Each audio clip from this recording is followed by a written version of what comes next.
The twin suns of Arun hung low over the horizon when the calm of the hunting valley shattered. A roar rolled across the plains like thunder, and every creature within earshot scattered into the trees. Only a few figures remained near the riverbank, their tall silhouettes tense, their green armor bright under the fading light. They were members of the Varen clan, one of the most respected warrior groups on the planet, and they had not expected a beast of that size to appear so close to their gathering place. The beast known as a Rhalgar emerged from the reeds, its massive frame shaking the earth with each step. Its dark hide glistened with river water, and long tusks curved from its jaws like twin sighs. The clan had hunted smaller ones before, but this was a veteran male with unmatched ferocity. Even the seasoned hunters stepped back by instinct, gripping their spears as the creature barreled toward them. Among the figures on the riverbank stood a human boy named Liam. He was smaller than any of the armored aliens around him, and he carried only a short metal stave for training. The clan had brought him along to observe their rituals, not to face danger. The Varen had taken him in months prior, after finding him wandering alone beyond their borders. His presence was tolerated by some, welcomed by few, and doubted by me. The elders had said he lacked the physical strength required to be of use to the clan, though they respected his will to learn. When the Rhalgar stormed out of the reeds, the Varen hunters spread out to flank it. But in the chaos, one of the younger clan members slipped on the wet soil and fell hard on his side. The beast caught the motion and lowered its head, aiming its tusks at the fallen alien. His comrades shouted warnings, but they were several steps too far to reach him in time. Liam stood closer than anyone else, and though fear punched through his chest, he did not move back. He moved forward. The boy sprinted across the ground, his boots sliding on the soft mud as he crossed the distance. The hunters yelled for him to stay away, but the Rhalgar had already locked onto the fallen alien. Liam planted himself between the beast and the wounded figure, gripping his stave in both hands. The Rhalgar roared again, louder, angrier, and charged. Liam braced his feet.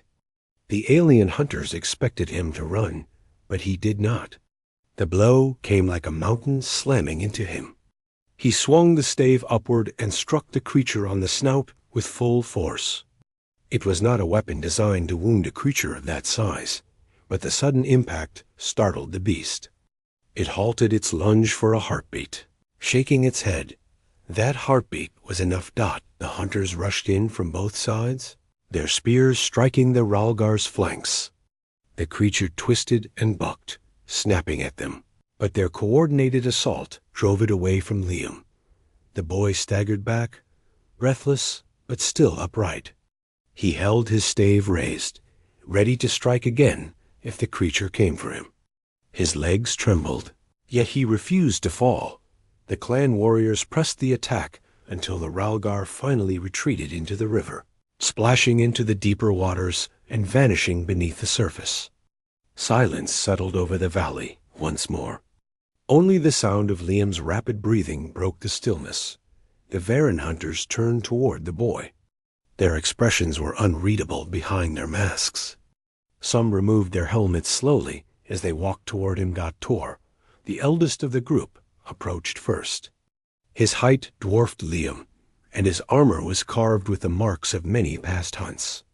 Tor had never been one to show unnecessary emotion, and his stern demeanor often intimidated even his own kin.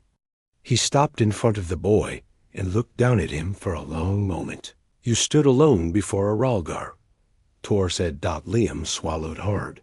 "He was going to be hurt," he said, gesturing toward the fallen clan member, who was now being helped to his feet. "You could have died," Tor said. Liam nodded once. "Yes, but he would have died too," the hunters murmured among themselves. Myra, a young Varen warrior known for her sharp instincts and calm nature, stepped forward. Her eyes were fixed on Liam with a mixture of surprise and newfound respect. "Your body is small, but your spirit is greater than many here," she said. Why did you stand your ground when even we moved back? Liam looked at the others, unsure how to explain the impulse that had driven him. He had been raised on a far-off colony world before being separated from his family during an attack. Even as a child, he had learned one lesson above all others. Protect those who stand with you. Stand firm when others cannot. It felt like the right thing to do, he said. Tor studied him in silence. Then he placed a hand on Liam's shoulder with a weight that was not heavy but carried meaning. The clan has watched you train and learn our ways, Tor said. We thought you lacked the strength for our hunts and the size to stand beside us. But what you showed today is something we cannot teach. Courage of that kind marks the path of a true protector. The clan will remember what you did here. Liam's heart pounded again, but now it was from a different feeling entirely. Pride and disbelief blended together. The Varen clan rarely praised outsiders and almost never praised someone as young as him. The group returned to their encampment, a cluster of tents made from woven leaves and hardened fibers. The valley opened widely ahead, and fires glowed between the shelters as evening settled. Words traveled quickly through the camp. By the time Liam reached the central gathering area, several elders were already waiting. The eldest among them, Rin, stepped forward. His features bore the marks of many seasons, and his gaze carried wisdom heavy as stone. He regarded Liam with interest. We have heard that you faced a Rhalgar without armor or fear, Rin said. Is this true? Liam hesitated. Myra spoke up. He did more than face it. He stopped it and gave us the moment we needed. Rin nodded. Then the clan owes him more than simple thanks. A young warrior fell today, but rose because of the human who stood in the way of harm. Such acts shape the stories that carry a people forward. Some of the aliens around them murmured in agreement. Others looked at Liam with expressions of reassessment. Months ago, he had been seen as a fragile outsider who barely held his own in training. Today, he had stood against a creature that even full-grown warriors, treated with caution. Rin lifted a wooden staff carved with ancient symbols. Liam, step forward. Liam obeyed. You came to us as one lost. You did not know our customs or our laws. Yet you have lived beside us and worked beside us, and now you have shown that your heart carries the spirit of kinship. The Varen clan sees you. He touched the staff to Liam's chest. You are not yet a warrior, but you have earned the right to walk the path toward becoming one. The clan members bowed their heads slightly in acknowledgement. Liam bowed awkwardly in return. Thank you, he said quietly. That night the campfires burned brighter. The hunters shared food, told stories of the hunt, and welcomed Liam into their circle with newfound warmth. Mira sat beside him near the fire, her armor reflecting the orange glow. You acted without thinking of yourself, she said. That is rare among our young. Liam shrugged lightly. Where I'm from, we look out for each other.